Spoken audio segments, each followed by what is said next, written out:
godina Shawaa Lixaa aanaa jalduutti dargaggootni nagaa sadii waraana mootummaatiin ajjeefamuu maddeen Oromiyaa 11tti himan. Ajjecha raawwatameen alatti namoota ukkaamsanii dhabamsiisuu fi saamichi qabeenya dhuunfaa uummata irratti raawwatamuu maddeen keenya iddoodhaa odeeffannee himanii jiru.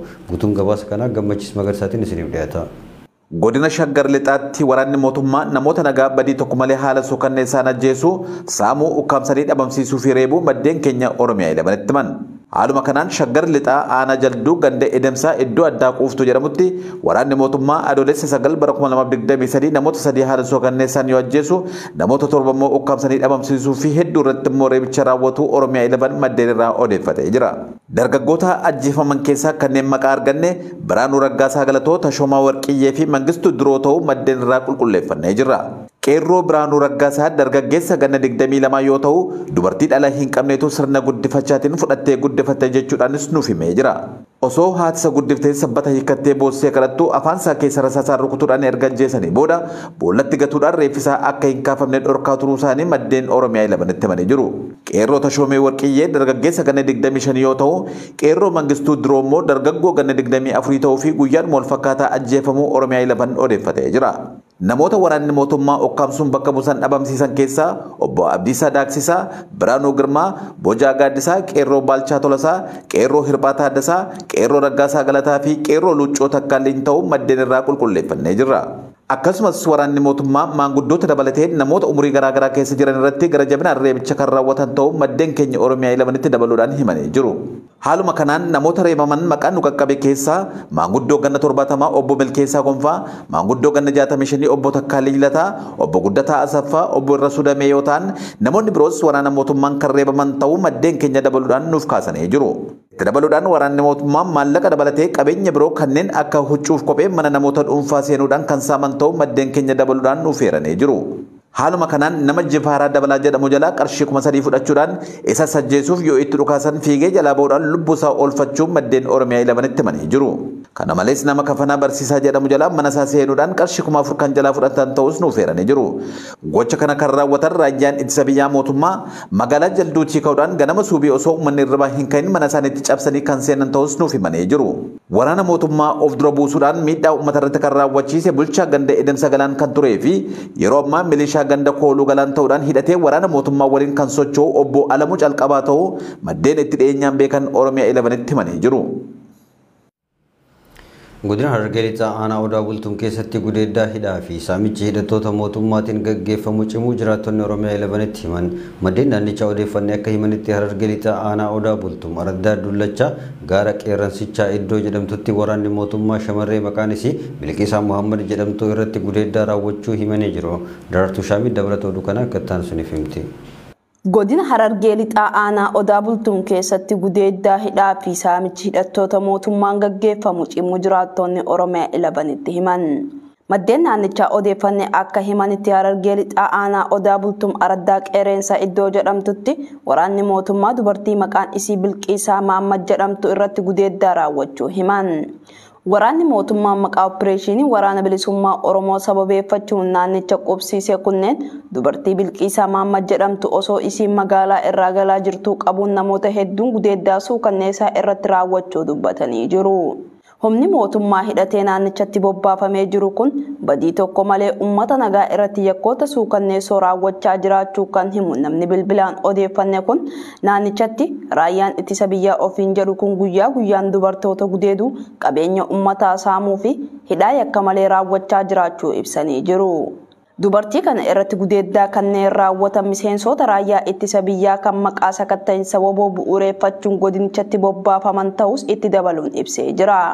Dubartiin tun erga gudeeddaan irratti raawwatamee boodas abbaa mana isii waliin ukkaanfamuun maqaa waraana bilisummaa Oromoo wajjin hariiroo qabda jedhu waajjira poolisii aanaa Gammachiis keessatti hidhamuun dararamaa jirti jedhan.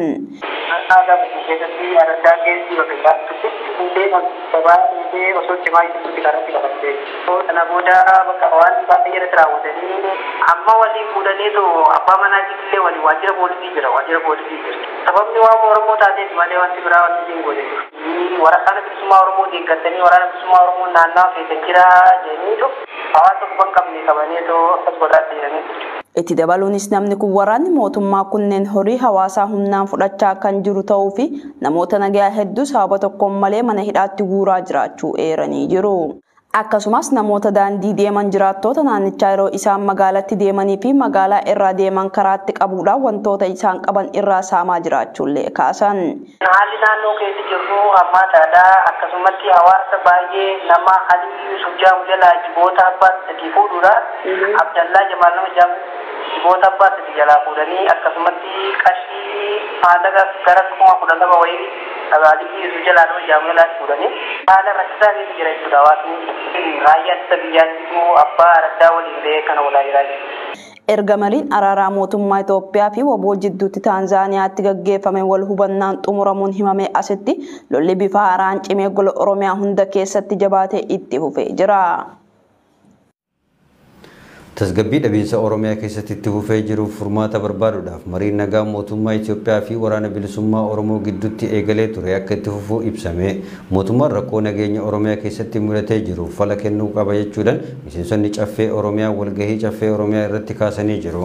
Ayyaantu Abdii dabalsaa qabdi. Miseensonni caffee Oromiyaa walgahii caffee irratti yaada kaasaniin mootummaan rakkoolee nageenyaa naannoo Oromiyaa keessatti mul'achaa jiruuf fala hatamtamaa kennuu akka qabuu fi nageenyi naannichaa rakkoo kamiyyuu olitti xiyyeeffannoo argachuu akka qabu himaniiru. Walgahii kanarratti rakkoolee nageenyaa naannicha keessa jiran kan kaasan yoo ta'u, godina Qeellam Wallaggaatti rakkoon nageenyaa hammaataa jiraachuu, aanaalee baay'eetti qabeenyi saamamaa jiraachuu fi lubbuun namoota galaafatamaa jiraachuu himaniiru.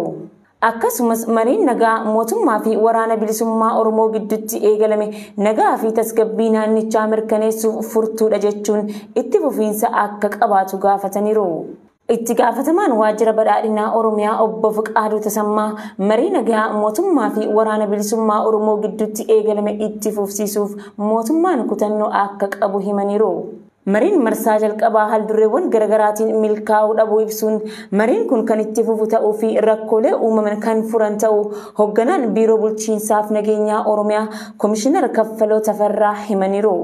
Kanaan walqabatee dubbi himaan waraana bilisummaa Oromoo obbo Odaa Tarbii dhukaasa dhaabuu hidhamtoota siyaasaa gadhiisuu fi dhiittaa mirga namoomaa Oromiyaa keessatti raawwatamaa jiruuf furmaanni kaayamuu qaba jechuun haldureewwan marii nagayaatiif kaayaman ibsanii mootummaan garuu haldureewwan kana cabsuun waraanaan nu amansiisuuf yaalaa jira jechuun isaanii ni yaadatama.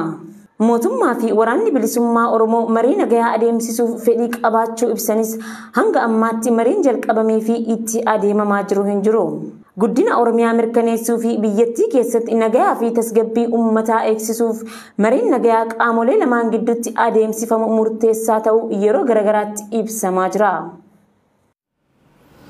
Godina Gujii aanaalee garaagaraa keessatti dararaan qaamolee mootummaatiin uummata nagaa irra gahaa jiru cimee itti fufee jiraachuu maddeen Oromiyaa 11tti himan. Aanichatti bulchitoonni gandaa uummata nagaa adda bilisummaa Oromoo wajjin hidhata qabdu jechuudhaan shamarran haadholii maanguddoo fi dargaggeeyyii osoo hin hafne hidhatti guuraa jiraachuun ibsamee jira. Ayyaantu Abdii dabalata qabdi. Godina Gujii keessatti dararaan bulchitoonni gandaa uummata irraan gahaa jiran yeroo irraa gara yerootti hammaataa jiraachuun himame. Naannichatti uummata nagaa adda bilisummaa Oromoo wajjin hidhata qabdu jechuun guutumaan hidhatti guuraa jiru jedhameera. Keessattuu magaalota Shaakisoo, Aagaa Wayyuu fi Adoolaa keessatti tarkaanfiin humnoota mootummaatiin uummata irratti fudhatamaa jiru hedduu cimaa ta'utu himama. Dabalataanis daldaltoonni albuuda sookoo warqii irratti bobba'an akka bituus ta'ee gurguruu hin dandeenye dhorkamuu fi namni seera kana cabsee argame qaamolee nageenya biyyattiitiin irraa saamamaa jiraachuun himame. Haaluma wal fakkaatuun godina Gujii Bahaa aanaa Gooroo Doolaa yookiin Halqa'oo jedhamu keessatti bulchaa aanichaa dabalatee namoota nagaa hedduu magaalaa Hara Nageessoo jedhamtu hundeessitanii uummata hiriira nagaa nurratti baasaa jirtu jechuun mana hidhaatti guuranii dararaa jiraachuu maddeen Oromiyaa 11tti himaniiru. Aanichatti baay'inni namoota mana hidhaatti guuramanii guyyaa irraa gara guyyaatti dabalaa jiraachuu kan himan maddeen dhimmi hidhamtoota mana murtiitiinis ta'ee qaamolee birootiin ilaalamaa jiraachuu dhabuu komataniiru. Qaamolee nageenyaa nagaa fi tasgabbii naannichaa eegu jedhamee yaadamuun adamsamaa jirra kan jedhan jiraattonni naannichaa qaamni rakkoo kana furu jiraachuu dhabuu ibsaniiru. Xumura irrattis daldaltoonni fi hojjettoonni mootummaa tokko tokkos sababa uummata nurratti kakaasaa jirtu jedhuun hidhatti dararamaa jiraachuu himanii qaamni seeraa oliyyannoo kenna ilaalu waan hin jirreef uummanni Oromoo sagalee akka nuuf ta'u jechuun dhaamataniiru. Lammiin Israa'el kaaba Itoophiyaatti mallaqa furiidhaaf butamuun gabaafame.